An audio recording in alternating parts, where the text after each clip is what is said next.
How to improve your combat skills. Aim true or die. This guide shows you how to improve your combat skills in darkest days. Ammo is scarce.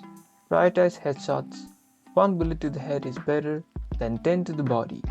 Practice tapping your fire button rather than holding it down to keep a recoil under control and conserve magazines. Master kiting. Never let a horde surround you. Move backward or sideways in a circle while firing. This keeps the enemies in a line, making them easier targets and preventing them from getting a hit on you. Learn to quick switch. If a zombie gets too close, don't try to reload. Swap to your melee weapon immediately. Melee attacks don't use ammo and are perfect for finishing off wounded enemies without wasting resources. You're now a marksman. Go clear the streets. Like and subscribe for more Darkest Days combat tips.